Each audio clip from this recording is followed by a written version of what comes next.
Being in a rush to get rich will make you poor again. That is why you see many people are poor because they fall to the same weakness. There is a central weakness that is very significant and consistent among most poor people, and that is the desire to get rich without any effort. Let me say that again. The weakness of most poor people is the desire to get rich quick without any added effort. So because of that, they easily fall for scams that come and offer them getting a higher returns or getting rich quick. Somebody will come and tell you, you can invest this small amount of money and you get this large amount of money in this small amount of time, and you will listen to the person thinking that the person is telling you the truth. Come on, man. But because of your strong desire to get rich quick without any effort, your logical mind will not work, it will not be working, and that is how you will fall victim.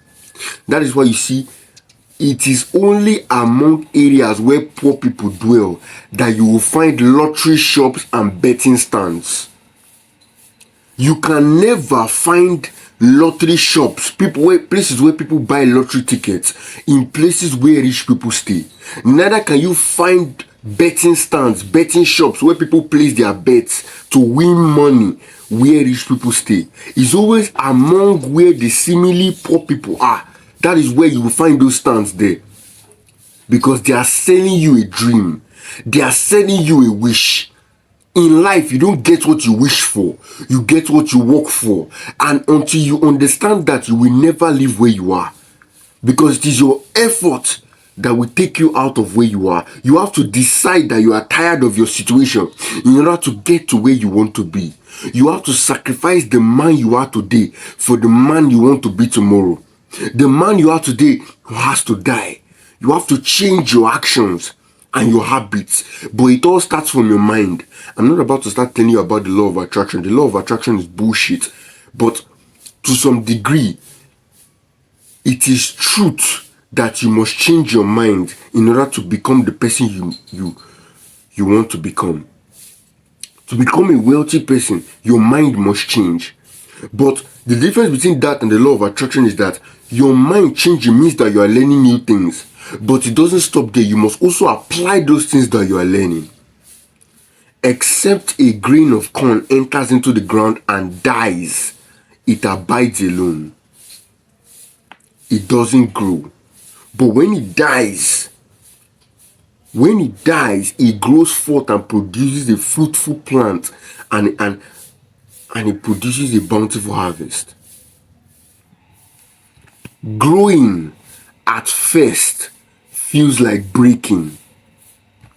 Changing at first seems like dying. It is a very painful process. Change is painful in the beginning, confusing in the middle, and beautiful in the end. Sometimes you are in a dark place, in a painful position. You feel like you have been buried, but you have actually been planted.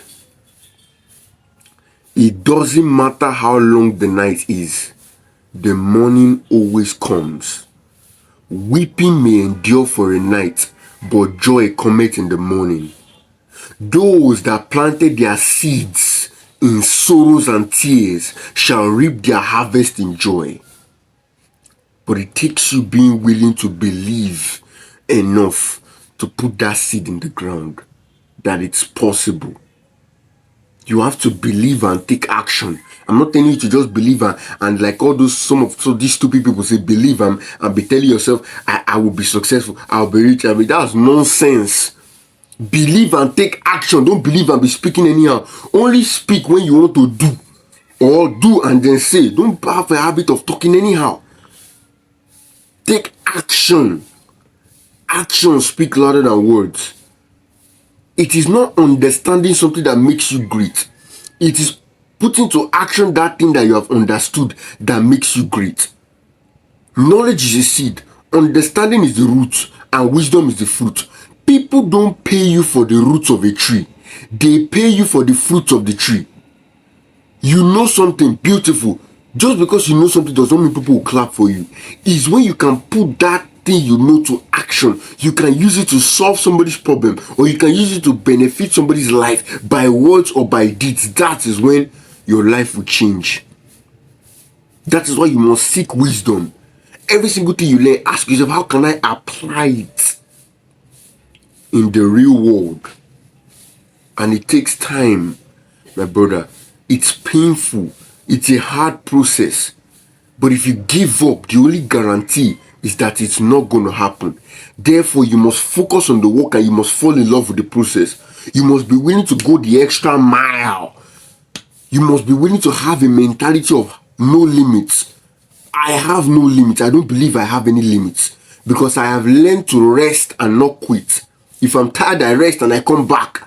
I don't quit. I don't drink and forget my problems. Alcohol is for people who are dying. I face my problems. And that is the same mentality you must have too. If you give up, you're like a farmer that planted a seed in the soil. And before the seed grew out, he took out the seed, dug out the soil and took out the seed from the soil and kept it on the table. And then after a long time, he now brought it back and put it in the soil. After some time, he took it out and put it out. And he continuously doing that again and again and again. Will that plant grow?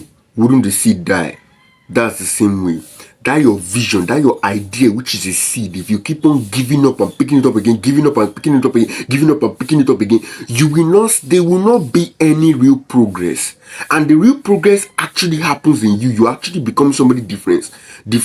And eventually, you will just give up and the vision dies altogether. Keep going. Keep going, my brother.